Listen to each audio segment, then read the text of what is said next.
박재범, 제이팍은 원래 아이돌이었죠. 요즘 어린 세대는 이 모습을 보면 아마 많이 놀랄 겁니다. 근데 그럴만 한 게 재범이 있었던 2PM 2008년도 데뷔거든요. 08년도면 뉴진스 혜인이랑 동갑이죠. 요즘 데뷔하는 친구들은 더 어린 경우도 있고요. 시간 참 빠르죠. 아무튼 박재범은 이 2PM이라는 그룹에서 딱 1년간 활동했는데 그 당시 재범의 인기는 정말 어마어마했습니다. 비보이 출신이라는 장점을 잘 살려서 2PM 퍼포먼스의 핵심을 담당했죠. 게다가 음색도 훌륭했고 리더 맏형이지만 어딘가 소년 같은 외모, 서투른 한국말은 짐승돌 2PM의 강한 이미지를 적당히 중화시키는 역할을 했습니다. 이 상남자 이미지가 사실 중고생들에겐 조금 부담스러울 수 있잖아요. 그래서 박진영은 재범과 니쿤을 이용해 대중과의 타협을 시도했던 것 같아요. 전략은 적중했고 2PM은 예쁜 남자 아이돌이 대세였던 K-POP 시장의 게임 체인저로 급부상했습니다. 하지만 뜨거운 시간은 길지 않았죠. 누군가 재범이 과거 연습생 시절 SNS에 썼던 글을 발견하면서 논란이 됐거든요. 한국에 온 지 한 달 정도 됐을 때 썼던 글인데 적응이 어려운 한국 문화에 대한 투정과 힘듦에 대해서 친구에게 하소연한 글이었습니다. 하지만 이 글의 발견자는 앞뒤 맥락을 전부 자르고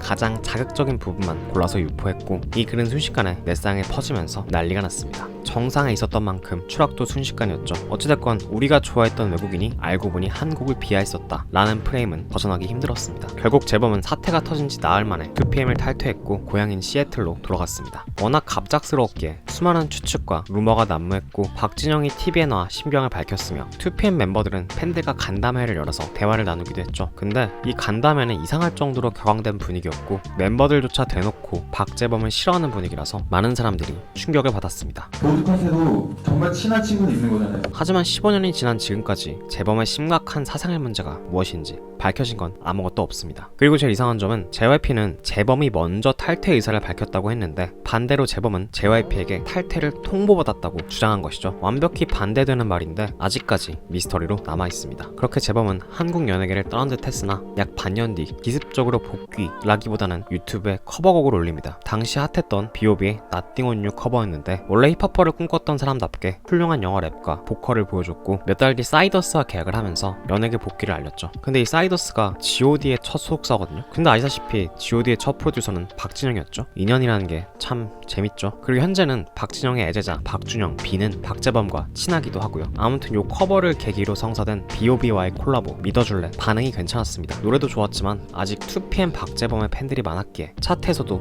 좋은 성적을 거뒀죠. 자신감이 붙은 재범은 EP를 발매하는데 평소 친분이 있었던 도끼와 덕화여시 앨범에 참여했고 이때부터 본격적으로 힙합 가수의 길을 걷기 시작합니다. 하지만 아무래도 미국 출신이다 보니까 한국어 랩이 어색하다라는 평가가 있었죠.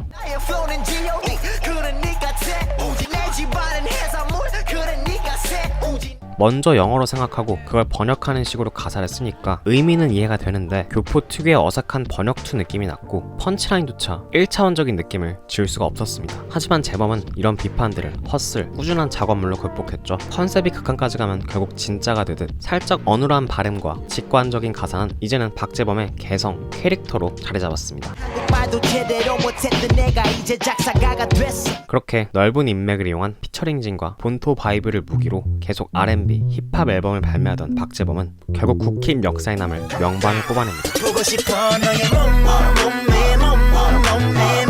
정규 3집 발매한 지 10년 가까이 됐는데 아직까지도 섹시한 힙합 노래 대명사죠. 앞서 말했던 재범 특유의 직관적인 약간 유치한 가사가 이 노래에 제대로 먹혔습니다. 가사가 지나치게 여성을 성적으로만 표현한다 뭐 이런 비판도 있었는데 막상 무대에서 우통과고 트월킹을 하는 박재범의 모습을 보고 이런 비판들은 사그라들었습니다. 이 트월킹 직캠을 많은 여자들이 시청했고 남자들이 왜 여자 가수의 직캠을 보는지 알겠다 라는 댓글이 달렸죠. 그리고 또 하나 10번 트랙 병신은 누가 봐도 박진영을 디스한 것 같아서 화제가 됐습니다.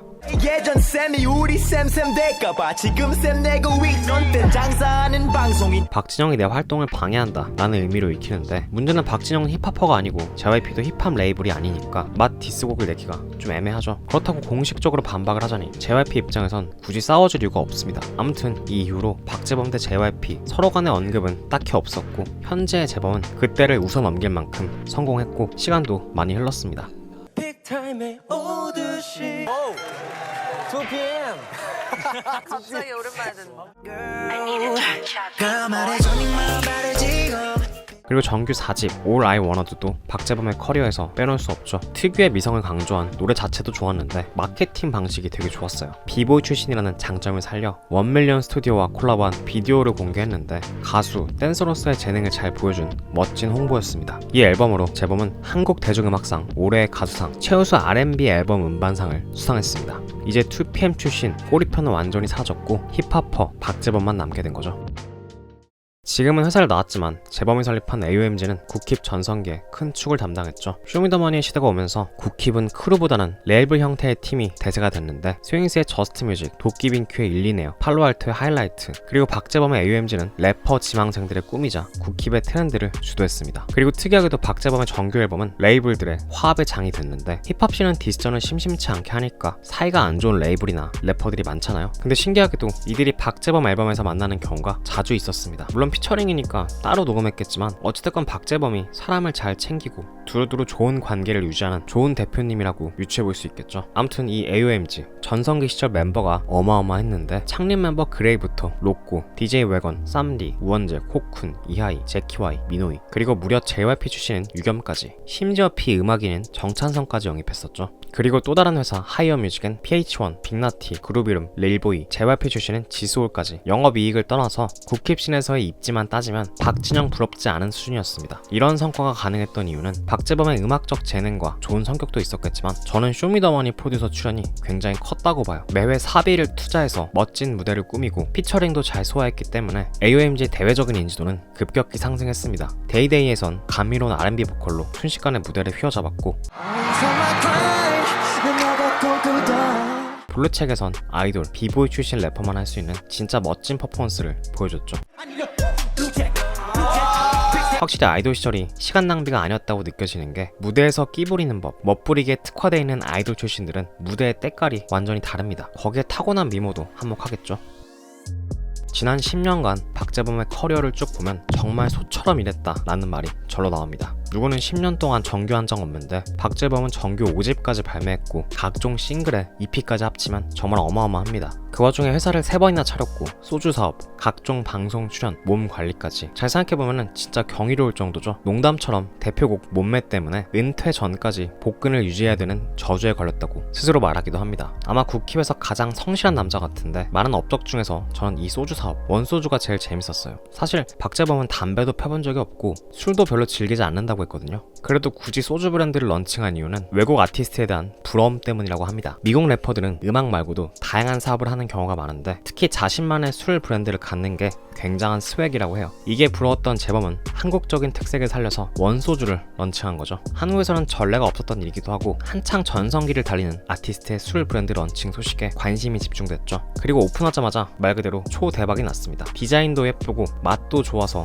선물용으로도 유행했습니다. 저도 한창 품귀일 때 친구를 통해서 어렵게 구해서 먹어봤는데 맛도 괜찮았지만 무엇보다 요즘 유행하는 걸 구해서 마시는 행위 그 자체가 재밌었습니다. 인스타 인증용으로 참 재밌는 제품이었죠. 지금은 어느 정도 공급이 안정돼서 구하기 쉽지만 초창기 때는 리셀가가 붙을 정도로 엄청난 유행이었습니다. 심지어 먹고 남은 빈병이 거래되기도 했고 또 이런 열풍은 전통주 시장 자체를 활성화시키는 효과를 낳기도 했죠. 뭐 이런 결과까지 의도하진 않았겠지만 박재범은 늘 재밌는 시도를 해왔고 도전을 두려워하지 않았습니다. 설립하고 잘 나가던 AOMG, 하이어뮤직을 굳이 나가버린 이유도 새로운 도전이 하고 싶어서 라고 말했고 동시에 600만에 가깝던 SNS도 삭제했죠. 어쩌면 20년 전 한국으로 무작정 날아왔던 그 순간부터 박재범의 삶은 늘 도전의 연속이었던 것 같습니다.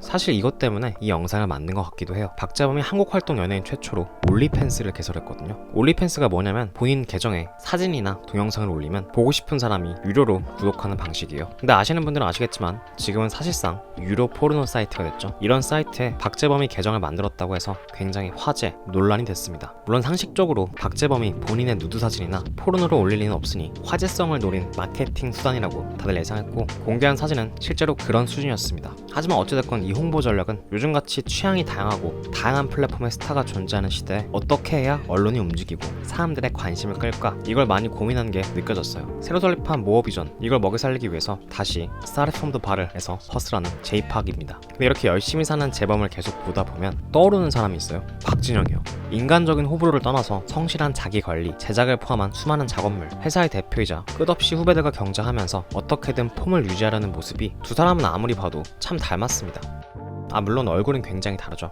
좋든 싫든 박재범의 10대에 가장 큰 영향을 끼친 사람은 박진영일 테니 비록 디스를 했었더라도 특유의 성실한 태도만큼은 박진영에게서 배우지 않았을까 그런 생각이 드네요. 두 사람이 살면서 다시 만날 일은 딱히 없어 보이지만 혹시 모르죠. 둘 다 스타로서 어그로가 덜 끌릴 시점이 되면 화제성을 위해서 임시 동맹을 맺고 같이 싱글 한 장 정도는 발표해도 재밌지 않을까 그런 시나리오가 생각나기도 합니다.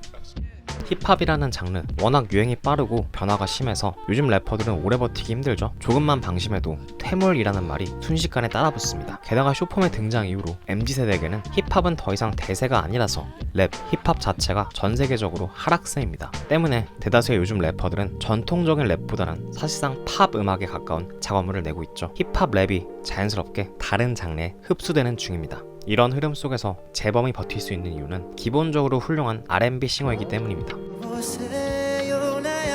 솔로 데뷔 초창기에는 쟤는 래퍼가 아니라 그냥 R&B 댄스 가수 아냐? 라는 당시의 평가가 10년 뒤에는 되려 트렌디함이 된 거죠. 그래서 저는 앞으로도 박재범이 더 잘 나갈 거라고 생각해요. 계속해서 빨리 은퇴하고 싶다고 팬들을 협박 중이긴 하지만 본인이 벌려놓은 일과 회사를 생각하면 회사 식구들을 먹여 살리기 위해서 최소 10년은 더 해먹지 않을까 라는 기대를 하게 됩니다. 아이돌 제작도 선언했으니 박재범이 제작한 아이돌은 어떤 모습일까 궁금하기도 하고요. 국힙에 몇 안 되는 사고 친 적 없는 힙합퍼 제이팍의 다음 행보가 진심으로 몹시 궁금하네요. 책임감. 그래도 이제 벌려놓은 판들이 되게 많으니까 신뢰를 안 잃기 위해 내 자리를 계속 유지를 해야 되는데 정말 빠른 속도로 변하는 이 시장, 연예계 나의 진정성도 지키면서 타협 그 점을 찾아야 되는데 되게 힘들어요. 죽도록 하고 정말 내일이 없는 것처럼 간절해야 돼요. 쉽지가 않아요. 그래도 자부를 하고 만족스러우면 남들이 어떻게 생각하든 별로 신경 안 써서 즐길 수 있는 것 같아요.